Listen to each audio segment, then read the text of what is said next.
Mobile বা কম্পিউটারে যে কোনো একটা ব্রাউজার ওপেন করে নেব।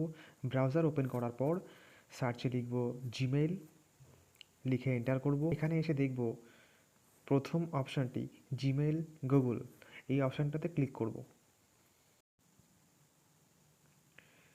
অ্যাড অ্যানাদার অ্যাকাউন্টে ক্লিক করব। ইউজ অ্যানাদার অ্যাকাউন্টে ক্লিক করব। ক্রিয়েট অ্যাকাউন্টে ক্লিক করব। ফর মাই সেলফ এখানে ক্লিক করব। ফার্স্ট নেমের জায়গায় আমাদের নাম দেব, লাস্ট নেমের জায়গায় আমাদের টাইটেল দেব এবং নিচে যেখানে ইউজার নেম বলে কথাটি আছে সেখানে ক্লিক করার সঙ্গে সঙ্গে অটোমেটিক্যালি গুগল আপনাকে একটি ইউজার নেম সাজেস্ট করবে। যদি সেটি আপনার পছন্দ না হয় আপনি সেটাকে মুছে দিয়ে নতুন একটি ইউজার নেম এন্ট্রি। আপনি আপনার পছন্দের মতো ইমেল আইডি বা ইউজার নেম লেখার পর বাইরে যে কোনো জায়গায় ক্লিক করবেন, সঙ্গে সঙ্গে যদি সেখানে রেড কালার শো করে তবে আপনাকে বুঝতে হবে এই সেম ইউজার নেম আগে কেউ একজন ক্রিয়েট করে রেখেছে। আপনার ইউজার নেমটি এমন হতে হবে যেটি সবার থেকে আলাদা, যেটি আগে কখনো কেউ ক্রিয়েট করেনি।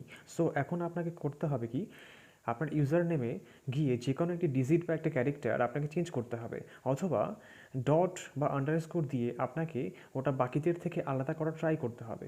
এবার যখনই বাইরে ক্লিক করবেন, যখন দেখবেন যে রেড কালারটা ওখান থেকে সরে গেছে, সেই মুহূর্তে বুঝবেন যে আপনার ইউজার নেমটি এখন বর্তমানে সবার থেকে আলাদা আছে। এখন আপনাকে পরের স্টেপ পাসওয়ার্ডে যেতে হবে। পাসওয়ার্ডে গিয়ে আপনাকে এমন পাসওয়ার্ড তৈরি করতে হবে যেখানে capital letter, small letter, special character এবং ডিজিট অর্থাৎ নাম্বার, আপনাকে এই সমস্ত কিছু মিলিয়ে একটি পাসওয়ার্ড তৈরি করতে হবে। এখন কনফার্মে ক্লিক করে আপনাকে সেম পাসওয়ার্ডটি আরেকবার টাইপ করতে হবে। এখন নেক্সটে ক্লিক করব। সাথে সাথে আমাদের নেক্সট পেজটি ওপেন হবে এবং যেটি আমাদের নতুন মেলটি ক্রিয়েট হয়েছে তার ইন্টারফেসে নিয়ে যাবে। কোনায় আমাদের অ্যাকাউন্ট অপশানটি আছে, সেই অ্যাকাউন্ট অপশানটিতে গিয়ে আমরা ক্লিক করব এবং ক্লিক করে দেখতে পাবো আমরা যে মেল আইডি তৈরি করেছিলাম সেটি আমাদের এখানে শো করবে।